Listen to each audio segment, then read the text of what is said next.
Hello Gemini, welcome to the soul escape. Welcome to your weekly reading. तो देखते हैं इस वीक आपके लव, करियर एट्सेट्रा हर एरिया ऑफ लाइफ में क्या होगा, मेन थीम्स क्या रहेंगी। तो हर डेक में से एक कार्ड पुल कर लेंगे। 6 ऑफ कप्स।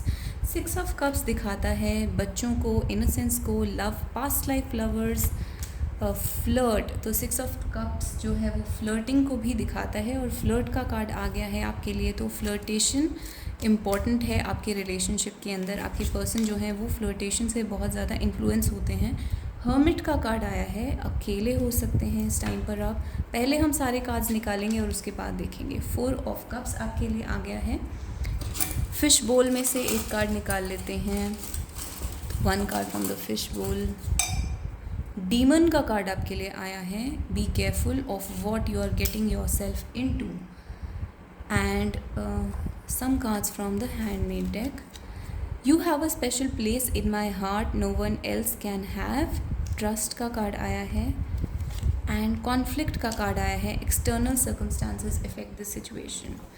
तो ओवरऑल जो आपके पर्सन हैं वो यहाँ पर पास्ट मेमोरीज़ को याद कर रहे हैं। आप दोनों के बीच में अभी तक जो भी हुआ उस चीज़ को बहुत ही फॉन्डनेस के साथ, यानी कि बहुत ही खुशी से उस चीज़ को याद करते हैं, मिस करते हैं उस चीज़ को। आप दोनों के बीच में फ्लर्टिंग हुई हो सकती है पास्ट में, यानी कि वर्बली और जेस्चर्स के थ्रू आप दोनों ने अपने एक एक्सप्रेस करा होगा कि यू लाइक ईच अदर।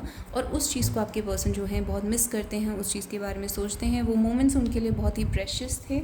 और हर्मिट इस टाइम पर वो बहुत लोनली फील कर सकते हैं क्योंकि आप अवेलेबल नहीं हैं या फिर आप अपने शेल में जा चुके हैं। जैसे एक टॉर्टोइस होता है, वो अपने शेल में चला जाता है, वो किसी से बात नहीं करता, अपने आप को अकेला रखता है। तो उस तरीके से आपके पर्सन जो हैं वो इस टाइम पर फील कर रहे हैं क्योंकि आपने अपने आप को उनसे दूर कर लिया है। And 4 of cups. 4 of cups ये दिखाता है जैसे आपके पर्सन ये सोच रहे हैं जैसे कि अब आपको उनमें इंटरेस्ट नहीं है, यानी कि अब आप उनसे डिस्टेंस पर हैं, सेपरेटेड हैं और आप उनके बारे में ज़्यादा नहीं सोचते, आप उनकी वैल्यू नहीं समझते, आप उन्हें इग्नोर करते हैं। एक तरीके से उनकी ईगो कहीं ना कहीं यहाँ पर हर्ट हो रही है या फिर वो इनसिक्योर सा फील कर रहे हैं, जैसे कि आप उनसे बोर हो गए हैं। एंड जो पहले एक फ्लर्टिंग और एक हैप्पीनेस थी दोनों लोगों के बीच में, अब वो कहीं कोल्ड हो गई है, ठंडी हो गई है। एंड चीज़ों में, रिलेशनशिप के अंदर उतनी वार्मथ नहीं रह गई है। एंड डीमन कार्ड ये दिखाता है जैसे कि आपके पर्सन ऐसा सोचते हैं जैसे कि आप किसी और के साथ हैं, किसी और के साथ हो सकते हैं जो कि आपके दिमाग में नेगेटिव इन्फ्लुएंसेस डाल रहा है। यानी कि आपके थर्ड पार्टी हो सकती है, कोई फ्रेंड्स, फैमिली हो सकते हैं, कोई और पर्सन हो सकता है जो कि नेगेटिव बातें बोल रहा है आपको, आपके पर्सन के बारे में। ऐसा आपके पर्सन सोचते हैं। ऐसा ज़रूरी नहीं है कि ये हो रहा हो, लेकिन आपके पर्सन को ऐसा लगता है कि दूसरे लोग जो हैं वो नेगेटिव चीज़ें बोलते हैं। इसको दूसरे वे में भी हम रीड कर सकते हैं कि ये सारी फीलिंग्स आपकी हैं और इस टाइम पर कोई थर्ड पार्टी है या कोई फ्रेंड्स एंड फैमिली है जो कि आपके पर्सन को आपके बारे में नेगेटिव चीज़ें बोल रहे हैं या उनके ऊपर एक तरीके का इन्फ्लुएंस बना रखा है जो कि नेगेटिव इन्फ्लुएंस है, उनके माइंड को कंट्रोल कर रखा है किसी और ने इस टाइम पर, और ये डिमोनिक इन्फ्लुएंस हो सकता है। तो be careful of what you are getting yourself into, यानी कि आपके पर्सन एक तरीके से उनको केयरफुल होने की ज़रूरत है कि वो किससे बात कर रहे हैं, क्या कर रहे हैं अपनी लाइफ में, किसके साथ इमोशनली इन्वॉल्व हो रहे हैं, क्योंकि जिन लोगों के साथ वो इस टाइम इमोशनली इन्वॉल्व हो रहे हैं उनमें नेगेटिव एनर्जीज़ हो सकती हैं। तो यहाँ पे डिमोनिक इन्फ्लुएंस है, ईवल आई, black magic, negative thoughts, jealousy. कभी कभी ज़रूरी नहीं है कि कोई ईवल आई या ब्लैक मैजिक करवाए। अगर कोई जेलसी रखता है आपकी तरफ या नेगेटिव थॉट्स रखता है या आप चाहता है कि आप नीचे हो जाएं किसी तरीके से, तो वो भी एक डिमोनिक इन्फ्लुएंस ही माना जाता है क्योंकि वो आपकी तरफ नेगेटिव एनर्जी भेज रहा है। तो वो एक डिमोनिक इन्फ्लुएंस है। तो इस टाइप का कोई इन्फ्लुएंस आपके रिलेशनशिप को इस टाइम अफेक्ट कर रहा है।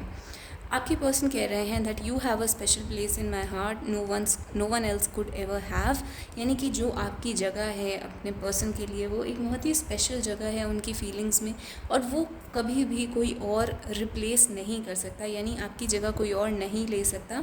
और इस चीज़ में आपको ट्रस्ट करना पड़ेगा अपने पर्सन के ऊपर।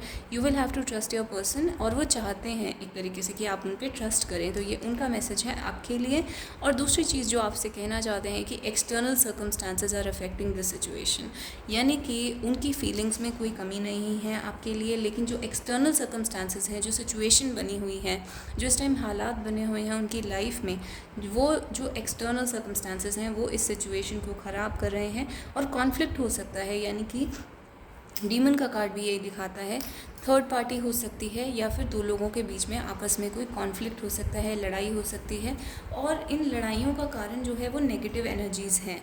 तो आपके लिए भी ओवरऑल ये एडवाइस है कि आप हर्मिट बन जाइए इस टाइम पर, यानी कि अपने पर्सन से ज़्यादा इंटरेक्ट मत करिए, बात मत करिए।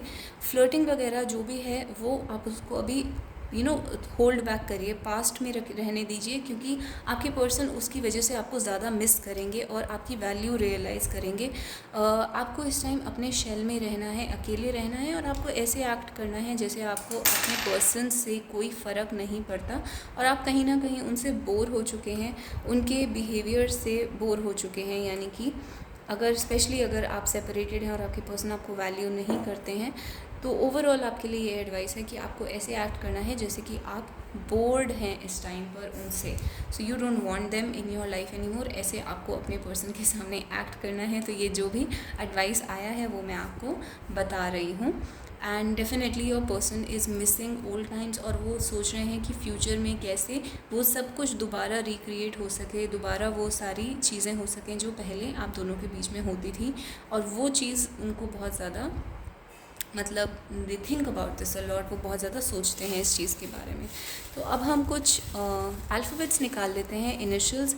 ये आपके इनिशियल्स हो सकते हैं और आपके पर्सन के इनिशियल्स भी हो सकते हैं। तो एस आया है, S for soul, A for apple, I for ink pot,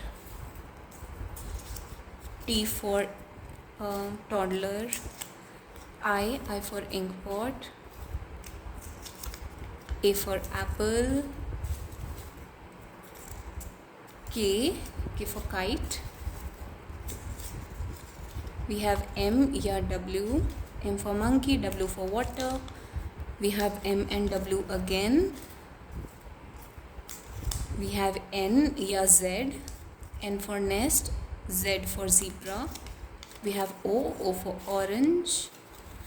तो 3 और निकालेंगे अब हम। We have O for orange,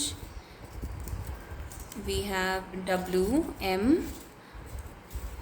तो we have many times W and M, and we have G for God।